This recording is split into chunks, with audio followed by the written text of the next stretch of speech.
Okay,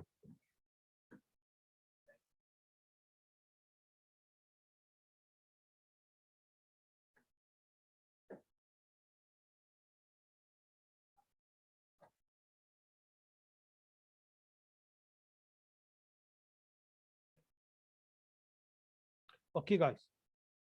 So now,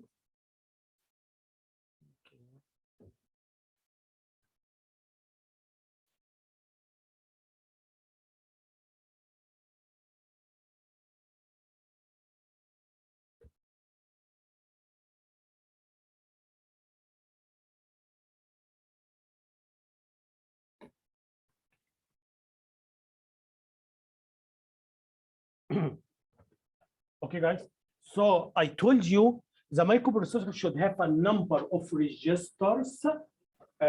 When just maybe by the end of today's lecture or next lecture, I'm going to tell you what registers we have in our microcontroller. But we agreed that every microprocessor should have a number of registers, and this register should help the processor to execute instruction. One of the registers I want to explain right now is called PC. PC, program counter. PC. Okay, this is a register, one of the register inside the microprocessor. Okay, so how this register is used, how it is used, I'm going to tell you. It's a very interesting story. Look here. I told you this is the memory. We have instruction 1 here. For example, instruction 1 starts from location 4000, just any numbers. Instruction 2, just any numbers should start from 2. And then instruction 3 should start from 4003. Instruction 4 should here in the location 4005. Okay. So I told you the microprocessor has to read one instruction one by one, right? Every instruction is a machine code. And once I get this machine code, when I put it in the hardware is going to execute this instruction. We agree to that. So the question is how the microprocessor can keep track. How I can know which instruction I have to bring right now to execute. How I keep track. Okay. The idea is we have a register designed for that. This is called PC. So let me explain the idea. So now we have PC. In the very beginning, PC should store the address, okay, of 4000, which is the first instruction. PC is a pointer. So I want you to understand what I mean by pointer, because we are going to use it a lot in this course. I know some students told me before in C language, you somehow learned something about pointer, but many students didn't understand it well. You will understand it here well. Okay. So what I'm saying, guys, is that PC should help the processor to know which instruction I have to read right now. Okay, because the idea is that I'm gonna read one instruction, execute it, and then when I finish, I have to read the next one, the next instruction. So how I can know? Very simple. The way that should help the processor to know which instruction I have to read right now, because this is the instruction I have. Okay, this is PC. So assume this is a program. In the very beginning, the first instruction you have in your program is stored in location 4000. So in the very beginning, PC should store 4000, which is the address of the first location. So PC is pointing. PC is a pointer. PC is pointing at a location because PC is storing address. PC is pointing at a location. Make sense? Okay. So what happens is that how we're going to execute this program. I'm going to tell you how. To execute the program, microprocessor has to do 2 operations. For every instruction, it has to do 2 operations. Number 1, it has to do fetch. Number 2, execute. So for every instruction, number 1, fetch, execute. I'm done with this instruction. Next instruction, fetch, execute. What fetch means? Fetch means I have to read the instruction and I have to store it inside the microprocessor. I have to read the machine code and to store it inside the microprocessor. That's what they call fetch. Fetch means reading. Fetch means reading. I have to read the instruction and then execute it. Once I am done, so I have to read the next instruction and execute it. You understand what I'm saying? So PC should tell me which instruction I have to fetch. So let me clarify. Okay. What in the very beginning, okay. So PC is pointing here. So the microprocessor should number one fetch I1, okay, which at location 4,000. So I'm gonna say PC, where are you PC? This is gonna say I'm here. Okay, so I'm gonna read the instruction pointed by a PC. Okay, this is what we call fetch. So once I read the machine code and store it inside microprocessor, number two, now I have to increment PC. So now PC should be 4002. So after I read the instruction, PC is gonna point at the next one. You understand what I'm saying? Again, let me say it again. Assume this is memory instruction. Is that okay? PC is pointing here.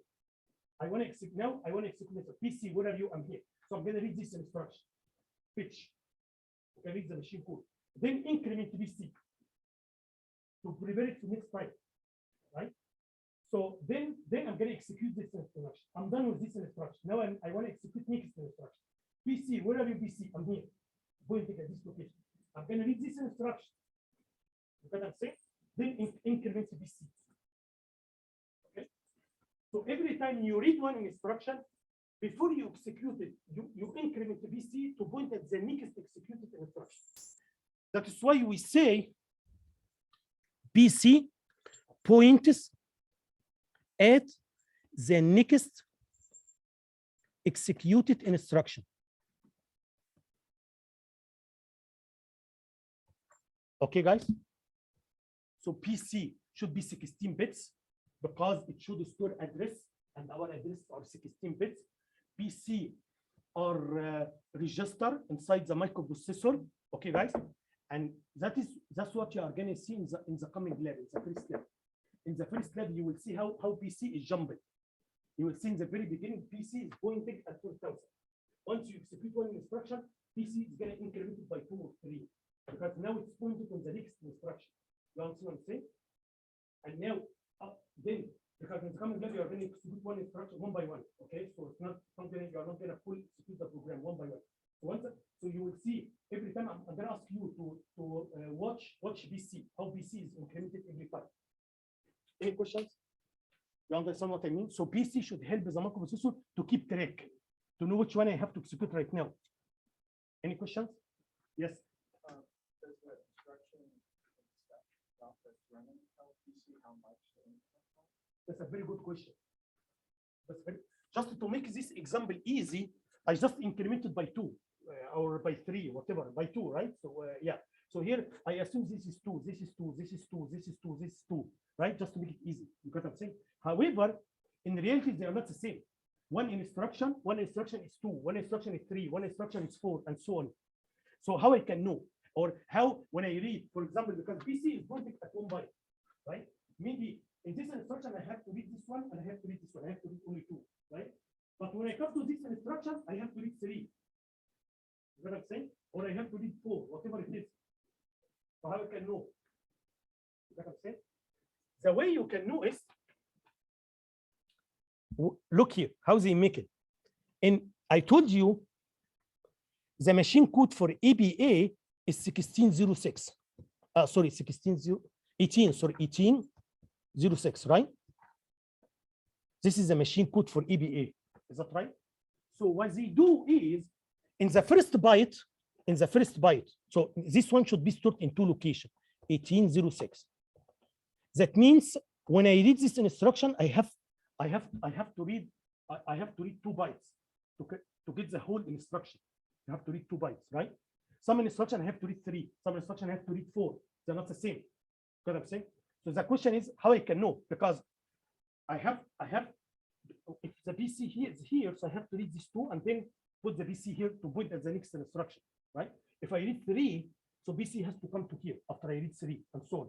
So how I can know? I'm going to tell you how. Pretty simple. What happens is that in the first byte, there are some bits in the first byte. It's going to tell you how big is this instruction. So what happened after I read the first byte here, there are 3 bits or 3 bits or 4 bits. I need to check these 3 bits. These 3 bits is going to tell me how long is this instruction. You got what I'm saying? But what I can say is, and that's what you are going to see in the coming lab. What you can see in the coming lab, after you execute every instruction, PC is going to move to the next one. If the next one after 2 bytes is going to be incremented by 2. If the next one after 4 bytes is going to be incremented by 4. Okay? Any question? Yes. Is the 1806 just the declaration is for acceptance?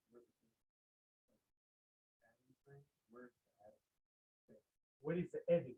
Yeah, This is the machine code. Where's the stuff being No, that's a very good question.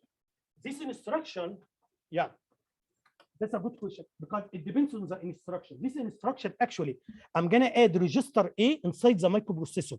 We have a register, we call it A. We have a register, it's called B. You got what I'm saying? So there is no data because this instruction is going to add A to B and store the result in A. You got what I'm saying? But let me finish this point. However, other instruction, for example, I can say add register A to, for example, to number 20. For example, this instruction, you will find number 20 is here. It's going to be a part of the instruction. So when this one is converted to machine code, number 20 has to come here to be a part of the instruction. Anyway, let me say it again. ABA, you are asking what is the data in ABA. This one should add register, whatever in this register, add register to register to store the result in A. Yes, yes, for sure. Before I have, that makes sense. Before I use this instruction, I have to put something in A and something in B. Okay?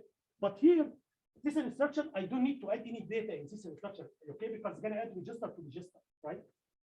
But other instruction here this one should add, as I'm going to explain later, register A should equal register A plus number 20, right? So when this one is converted to machine code, there will be some numbers here for add A, but this number 20 is going to be a part of the instruction. You got what I'm saying? That is why, and maybe some of you are going to be confused about this. That is why, if you go to the instruction set, you see something, look here, like II. II is not hexadecimal, right? So you will be confused. II is not hexadecimal. You understand what I'm saying? So 89 is hexadecimal. I'm totally fine. But what's II? What this one is? So II is going to be a part of the instruction. Okay. So for example, here, this is this instruction. So this instruction, yeah, that's the instruction I was explaining right now. So you want to add register A, plus a number plus C. So this is the number you want to add. So 89. So 89 means you are going to add A to a number plus C. 89, right? But where is this number? This number is going to be here, a part of the machine code. That means if I put here 20, you are going to see 20. If I put here 70, you are going to see 70. The data is going to be a part of the instruction. Anyway, because you can see here X and I, so this is not a, this easy case because this is just hexadecimal. Anyway, okay, guys. So I want you again in the coming lab, you should see PC. In the very beginning, PC is pointing at the first instruction in the program. Then after you execute one instruction, you will see PC is going to be updated to point at the next instruction. So PC is storing address, the next executed instruction. Why next executed? Because I read first and then increment PC before I execute. That's why I'm going to tell you something interesting, maybe too early, but it's just because PC came here. Okay. Look here, guys. If this is my program, instruction 1, for example, at location 4,000, and then instruction 2 at location, for example, 4,002, and then instruction 3 at 4,004, and then this instruction, we have here instruction, you know, in programming, we don't execute instruction, then instruction, we don't do that. Why? Sometimes you need to jump, go back, okay? You need to jump, okay? It's not always one by one. If you have full loop, you have to go back, right? So how the hardware is gonna do that? If PC is working this way, PC is here, next one, PC, next one, PC, next one. How I can jump if I want to jump into another instruction? Okay, I'm going to tell you how. For example, here in instruction number 4, for example, at 4,006, assume this instruction is actually jump to here. Okay, so when I come to here, PC when I execute this instruction, PC is pointing at this one. When I finish this instruction, PC is pointing here. When I finish this instruction, PC is pointing to here. Is that okay? When I come to this instruction, during the execution of this, PC is pointing at the next one when I execute this instruction. Okay? So how, after I come here, I go back to the beginning again. You know how it works? It's very simple. I'll get to you how it works. This instruction, PC is here. PC is pointing to the next one. Okay? So this instruction is gonna go and to change BC. BC go back to 4,000. And every time the process is gonna ask you BC, where are you BC? I'm here. So I'm gonna execute from here. You get what I'm saying? So once I come to here, this instruction is gonna tell BC, go to here. So next time I'm gonna ask BC, where are you? I'm here. So I'm gonna get from here. This is how can we make loops hardware. Like for loop, while loops, and so on. Any questions? So PC is a register. This register should store address of the next executed instruction. In the coming lab, you have to see. You are going to see all the registers in the coming lab. So you are going to see PC. Okay. You should see every time you execute one instruction. You should see PC, how the PC is updated. Okay. Move from one instruction hardware. This is how the hardware is done. Yes. So the PC doesn't actually.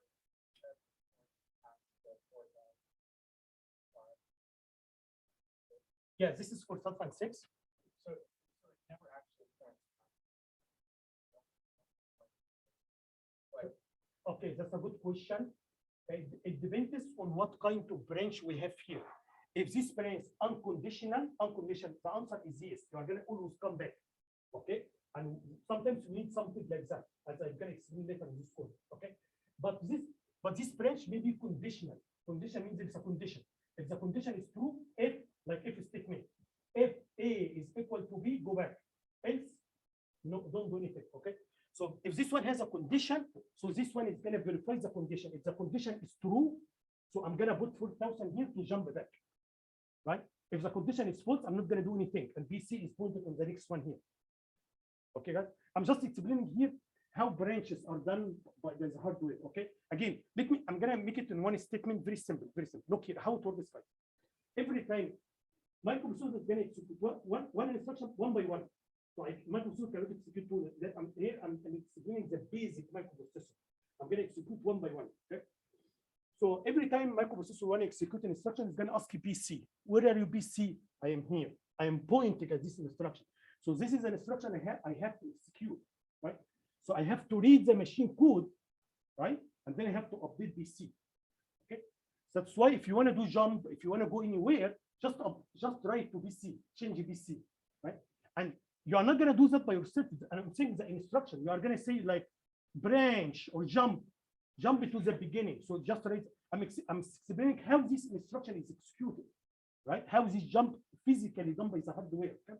Anyway, any question, guys? Okay. So one of the registers I want to explain right now, we call it one of the important, let me see.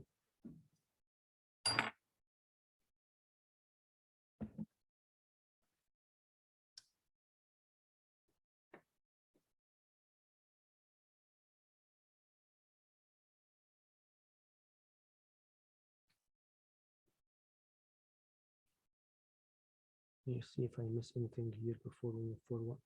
Okay, I think we can.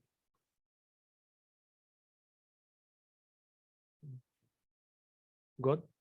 So now the last thing I want to teach here, guys, I told you for the microprocessor here, we have arithmetic logic unit. I explain what is arithmetic logic unit.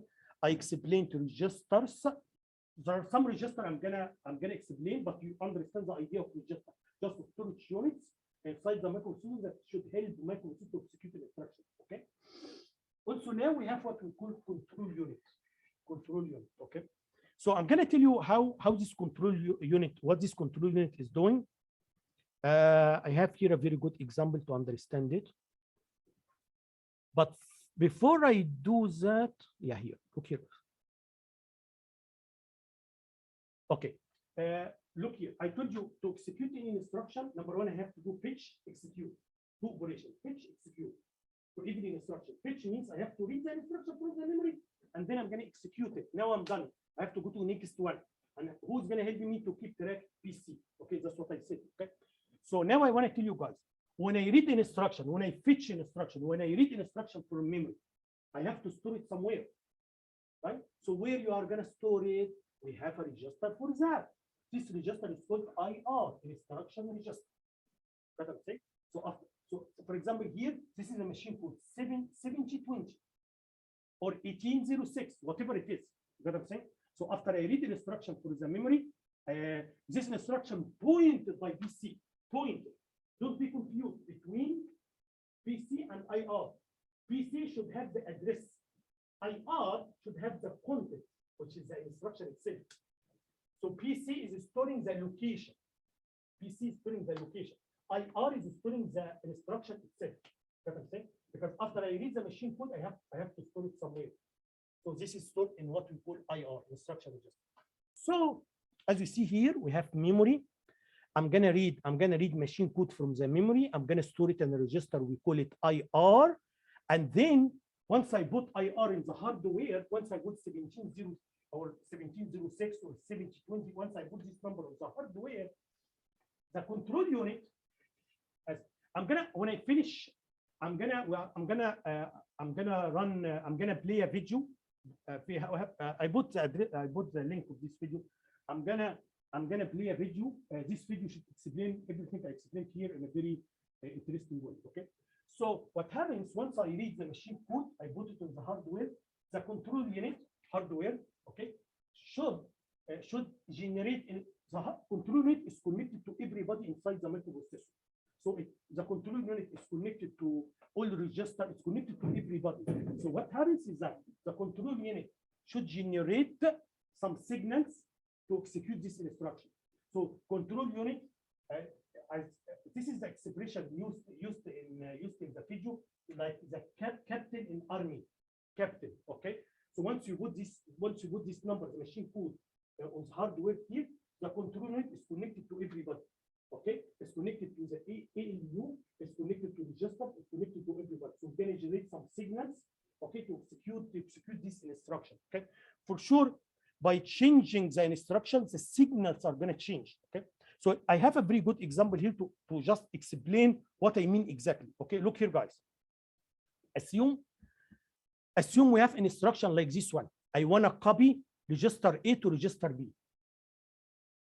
Okay, so whatever is there, I want to copy it here. The old value here is gone. This is similar to what you did in C language when you said B is equal to A. Okay, the same operation you did in C language.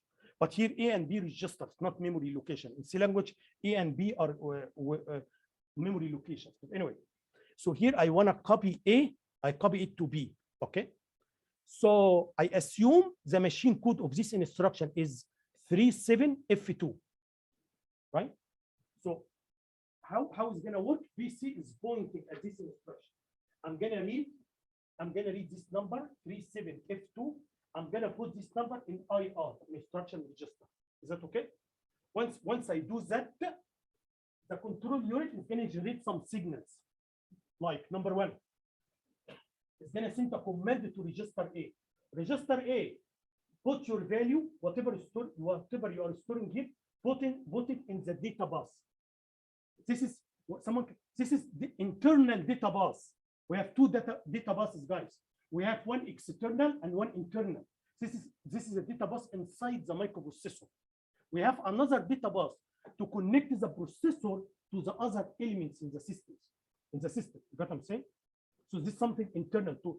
Anyway, so number one, control unit is gonna generate instruct. It's connected to everybody. So it's gonna send a command to A to put this value on the bus. And then number two is gonna send a command to B. Now you have to take this one from here. Okay. Same thing if you want to do addition, subtraction. So it's gonna be connected to ALU. It's gonna be connected to A. So for example, if I want to add A plus B, for example, it's gonna tell register A, send your value to ALU. Register B, send your value to ALU. ALU, do addition. You know what I'm saying? So it's going to generate signal because it controls everybody. For sure, hardware, this is how, based on the number. Any questions?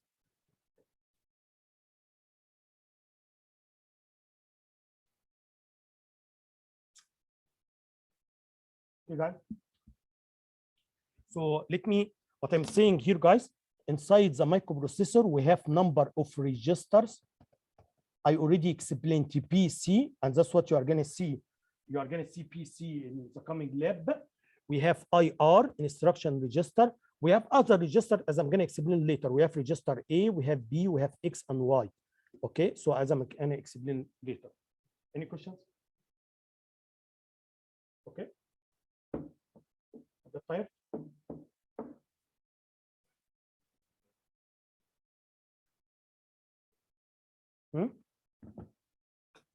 Let's continue. We still have 45 minutes. Okay, let's do 25 minutes. Anyway, so because I want to finish some parts so that we can start the first lab on Thursday. Okay. Well, I think we are doing very well anyway. But let me finish only one part and then we can continue next time. So here, there is also another register I want to talk about, guys. Here we call it, sometimes we call it flag registers. Flag register. What do you mean by flag? Flag means flag. Is that a flag? Yes, it is a flag. Otherwise, we would not call it a flag, right? So flag, yes, it's a flag. We should understand what it means, flag, okay? Yes. So I'm going to tell you what this means. So we have a register, we call it flag register, okay? So I'm going to tell you how it works. It's just a very also interesting idea, okay? Look here, guys.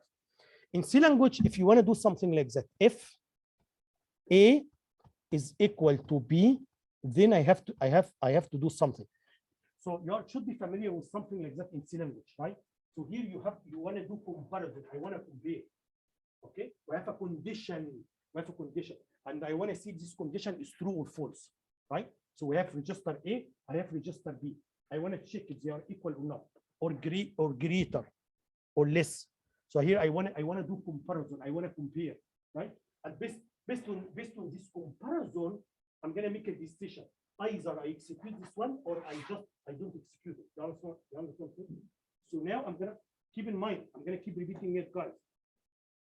Everything we have in assembly is executed by the hardware. So how the hardware is going to do comparison like this one. I told you how the hardware can do jump. If you want to jump, you just play in PC. Whatever you put in PC, you can jump, right? So now, anyway, so now how can we do comparison like that by the hardware? How I can know this greater or smaller and so on, okay? I'm going to tell you how it works. We have what we call flags. The flags can tell you, okay? It's a very interesting idea. I'm going to tell you how it works. Look here, guys. In order to do comparison like this one, guys, I'm going to do subtraction. Subtraction. Yeah, I'm going to do subtraction. To do comparison, I'm going to do subtraction. I'm going to tell you why. Look here, guys. If I do subtraction, A take away B. Okay. And I find that the result is 0. If the result is 0, what it means? If the result is positive, what it means? If the result is negative, what it means? What it means? You understand what I'm saying? So in order to do comparison, we do subtraction. Hardware is going to do subtraction, right? So once you do subtraction, then you look at the result. If the result is 0, what it means? A is equal to B, right? So if 0 means A is equal to B. If the result is positive, what it means? Means A is greater than B or A is less than B. Okay, guys? Okay, sure. So A and B are flat. No. I'm just explaining how can you do comparison using hardware. But I'm gonna come to the flex right now. Okay. What I'm saying now, guys, hardware. If I want to do comparison, if I want to do something like that in C language, or let me be more accurate. By the way, you write it this way in C language, but the hardware, when it's converted to machine code, is not going to be this way. It's going to be do subtraction first. Okay, you got it. So anyway, so we are going to do subtraction. Okay, so now let's come to flex. The idea of flex is, you can tell from the English name flag, it's a flag. Okay, the idea of the flag is we have a number of flags. We have a number of flags. Every flag is 1 bit. So we have every flag is just 1 bit. If this bit is 0, it means something. If this bit is 1, it means something else. That's why it's called a flag. It's like a flag. If it's 1, it means something. If it's 0, it means something else. Okay, let me say it again. So inside we have a register. You will see in the coming lab, you will see the flags. Every flag is 1 bit. Okay, we have a number of flags. Every flag should be 0 or 1. If it is 0, so it's telling you something. 1, it's telling you something else. Okay, can you elaborate? Okay, I'm gonna elaborate. Look here, guys. Let me be more specific. We have one flag, we call it 0 flag. We have one flag. Again, remember, we have a number of flags. So I'm gonna start with one flag. This flag, we call it 0 flag. So we have what we call 0 flag. Again, this is hardware. This is flip-flop. You will see it. You will see in the coming lab. So inside the microprocessor, there is a hardware unit. We call it 0 flag. This 0 flag can be 1 or 0. Okay. So anyway, so if this flag, number 1, we have number of flags. Number 1, these flags are all the flags are updated automatically by the hardware after executing every instruction. No, so say it again, but slowly to understand it. Okay, let's say it slowly again. Okay. After executing every instruction, flags are automatically updated by the hardware, automatically by the hardware. And this is something you have to see in the coming lab. So in the coming lab, after you execute one instruction, you see the flags are updated. What you mean by update? I'm going to tell you. Let's talk specifically about this one. The 0 flag, again, I'm saying automatically. So automatically it should be updated. The 0 flag should be 1 if the result of the last operation was 0. So if you execute one instruction and the result is 0, the 0 flag should be 1. Otherwise, it is 0. So if you execute an instruction, and the result is 0, the 0 flag should become 1 automatically, updated automatically. Okay, guys? Hardware, the hardware will do that. Any questions? Is that clear? Okay. Now it comes to the idea of the comparison. To do a comparison like this one, as I told you guys, the way I'm going to do it, later you will understand better in chapter 2. Chapter 2, in order to do something like that, guys, I have to write 2 instructions, not 1, 2 instructions. In order to do something like that in hardware or on assembly, I have to use 2 instructions. First instruction, subtraction. A, take away B. Okay. Why? Because this subtraction, when I do subtraction, flags are updated. Okay, automatically. So the zero flag is gonna be updated automatically. Number two, I'm gonna use a branch instruction. This branch instruction is gonna branch if the zero flag is 1 or 0. So, okay, that's how we can do the comparison. Number one, I'm gonna do subtraction. Okay, why you are doing subtraction? Are you interested in the difference? No, I'm not interested in the difference. I'm doing subtraction because I just want to update the zero flag. I want to know what is the result. If I do subtraction, what is the result? Okay, is the result will be 0, and then I'm going to use one of the branch instruction to branch if the zero flag is 1, or branch if the zero flag is 0. So two instructions. One instruction to update the flags. Okay. Second instruction is going to look at the flags, and based on the value of the flags, is going to jump or not. That's how we are going to build conditions in chapter 2. This is how the hardware should build a condition. Okay, so you used to write it this way in C, but when it's converted to machine code, it should be done this way. Okay, guys. Okay, let me say it again simply. Okay, we have a number of flags and registers. It's like register has a bunch of flags. I started with one flag. I'm very clear. Every flag is just 1 bit, right? These flags, all the flags are updated automatically after you execute every instruction. Updated automatically. Okay. For example, we have one flag. I already explained only one. It's called zero flag. Okay. This zero flag. After you do this operation, after you do if the result of the operation is 0, zero flag should be 1. Okay? So for example, if I want to jump somewhere, if A is equal to B, I want to go somewhere in the program if A is equal to B. How I can do it? Number one, subtract. Number two, I'm going to use one instruction. This instruction is gonna branch if the zero flag is 1. So it's gonna check the zero flag. If it's 1, it's gonna branch. I already explained how you branch. You just put some value in PC. Okay. So this is one flag. We have another flag. We call it negative flag.